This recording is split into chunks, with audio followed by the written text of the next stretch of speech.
Nos últimos anos, a gente vem vendo uma discussão sobre o que é ser direita ou o que é ser esquerda. E isso vem influindo, interferindo na nossa vida, na nossa sociedade, no nosso país.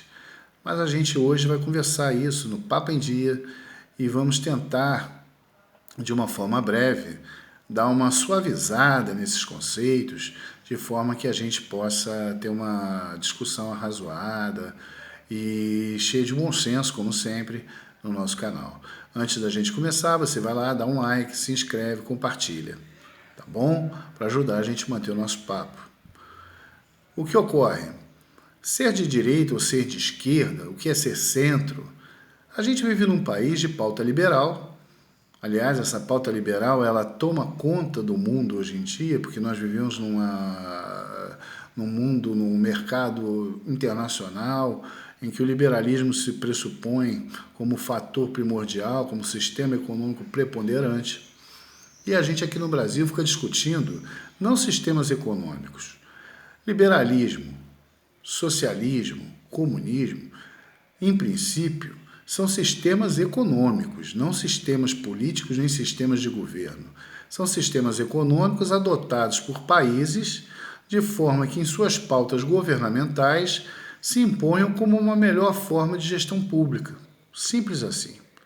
Você tem países hoje que são socialistas, como Portugal, os países escandinavos, a China, a Rússia e tantos outros países, mas que a sua forma de governo variam. Uns são parlamentaristas, outros, como a China, por exemplo, têm uma ditadura de partido, o que é próprio do sistema cultural chinês, esse sistema forte político, um país que sempre foi império e que agora tem, desde que houve a Revolução Cultural de Mao, um sistema ditatorial que agora é regido por um país, que é o Partido Comunista Chinês.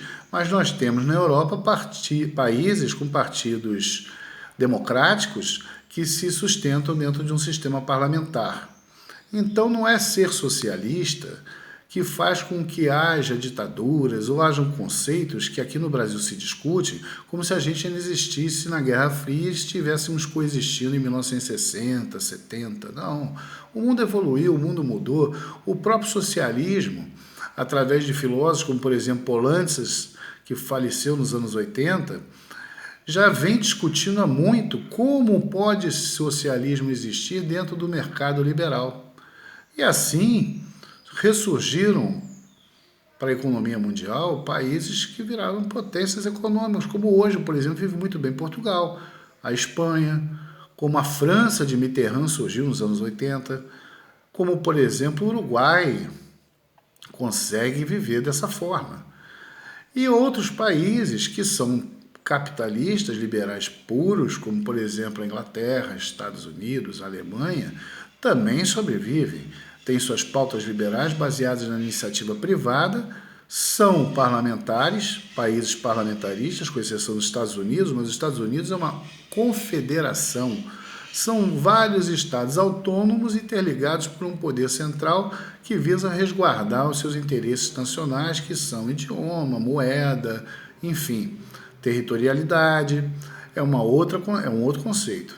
Aqui no Brasil nós temos uma pauta liberal, desde sempre, representada em parte pela direita subserviente e submissa aos interesses dos Estados Unidos.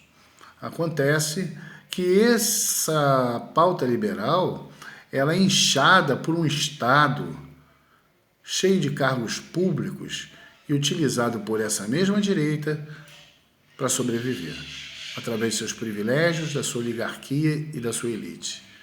E você se coaduna com uma esquerda brasileira que se manifesta de uma forma errada, ainda utilizando princípios marxistas, princípios socialistas puros para a confecção e para o uso do Estado, mas também, quando foi poder, inchou o Estado e quer viver também às custas das empresas e dos cargos públicos. Gestão pública, pautas que façam o Brasil se desenvolver, reformas estruturais, reformas políticas eleitorais, arejar o poder, dar oportunidade para que novas pessoas surjam dentro do meio político, do meio econômico, isso não passa pela direita nem pela esquerda. E, além disso, nós temos um centrão, o chamado centro político, que é representado pelos latifundiários, pelos oligarcas, por essa política nefasta que surge no Brasil, ainda no Império, que provoca um golpe da República, que, na proclamação da República, Conselho dos Militares, e que sobrevive de forma escusa, de forma nefasta, contra os interesses do povo e do país. Hoje nós temos um país que tem 14% de desempregados, quase 30 milhões de pessoas miseráveis, uma economia supostamente liberal, mas que vive às custas do Estado contra a iniciativa privada. Essa iniciativa privada que paga impostos e tenta manter um país que não se prepara para aquilo que se propõe. É uma pauta liberal mentirosa. O Brasil vive hoje uma estrutura política fraudulenta, corrupta e ineficaz. A gente vai conversar mais sobre isso no nosso próximo Papo em Dia. Um beijo no coração, paz e bem.